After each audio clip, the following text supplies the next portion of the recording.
Привет, друзья! Сегодня в Германии обсуждают сразу несколько тем, которые напрямую затронут каждого из нас. Почему правительство Фридриха Мерца оказалось перед выбором, где сокращать расходы на социальные выплаты пенсионерам, помощь беженцам, поддержку безработных, здравоохранение или инвестиции в будущее. К 2029 году в бюджете не хватает огромной суммы, и речь идет уже не о десятках, а о сотнях миллиардов евро. Эксперты считают, что это приведет к новым решениям, которые могут изменить привычный уклад жизни граждан Германии, от реформ в пенсиях и здравоохранении до уменьшения государственных расходов. И это только начало. Впереди еще новости о переговорах с Соединенными Штатами Америки, ситуация на железных дорогах и проблемах в экономике. Сейчас я разберу последние новости, что стоит за этими цифрами и какие будут последствия. Итак, правительство канцлера Фридриха Мерца столкнулось с серьезной проблемой. Финансирование федерального бюджета до 2029 года не обеспечено. По последним данным, нехватка средств составит почти, внимание, 172 миллиарда евро в тригодичном периоде, что на 27 миллиардов больше, чем предполагалось ранее. Изначально планировалась дыра в районе 144 миллиардов, теперь цифры выросли. Причина – это компенсация регионам за налоговые льготы, перенос введения новой материнской пенсии на 2027 год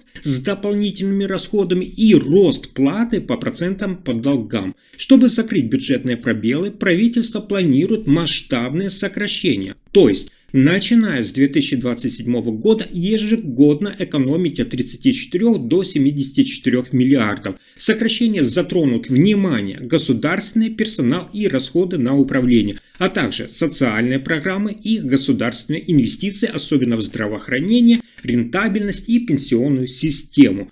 Параллельно запускаются экспертные комиссии, которые должны предложить реформы для социальной сферы в области ухода за пожилыми, здравоохранения и, как я сказал, пенсий. Пока экономика продолжает слабый рост или находится в стагнации, перспективы пополнения бюджета за счет налогов ограничены. Правительство рассчитывает на возвращение роста и ускорение реформ, включая упрощение процедур, инвестиций и сокращение бюрократии. Главная задача – это удержаться на плаву без масштабных потерь для экономики и социальной стабильности. Но это еще не все. Дальше новости будут более сложными и серьезными.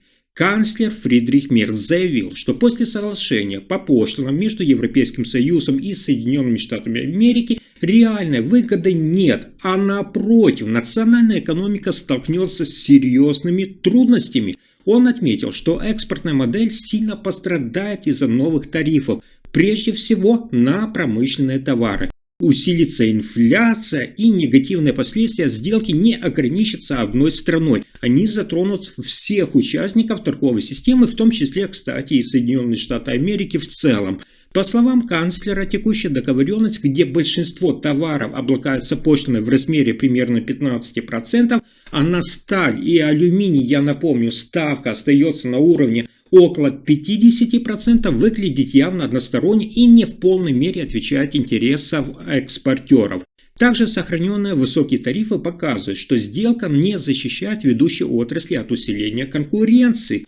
Политик подчеркнул, что результат переговоров едва ли удовлетворителен, но, по его словам, в существующих условиях получить что-то лучше было невозможно. За усилия по согласованию он выразил благодарность комиссии, однако призвал не считать этот компромисс победой. Эксперты в отрасли также считают, что немецкие компании могут столкнуться с уменьшением экспортных объемов примерно на 15%, особенно на ключевых рынках, что приведет, соответственно, к снижению производственного потенциала и количества рабочих мест.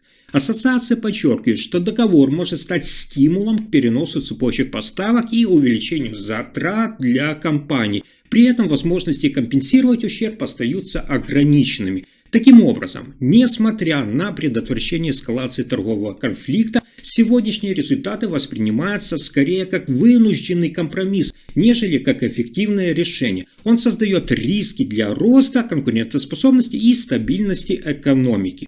А теперь новости экономики Германии, которые на примерах показывают финансовые трудности компаний. В первом полугодии 2025 года государственный железнодорожный концерн получил убыток, внимание, примерно 760 миллионов евро после уплаты налогов. Хотя это уже лучше, чем минус в 1,6 миллиарда евро годом раньше, выручка при этом выросла до 13,3 миллиарда евро. Это плюс 3,4% по сравнению с прошлым годом. Концерн активно реализует масштабную программу санации. Это основное внимание уделяется обновлению инфраструктуры, улучшению операционной деятельности и финансовой устойчивости. Работы включают капитальный ремонт около 40 перегруженных маршрутов до конца 2027 года. Я напомню, например, что начало крупной реконструкции важной линии между двумя мегаполисами намечено на 1 августа. Полная закрытость пути продлится 9 месяцев. По мнению транспортных специалистов, это станет серьезным испытанием для обновленной стратегии, поскольку линия длинная и альтернативные маршруты ограничены.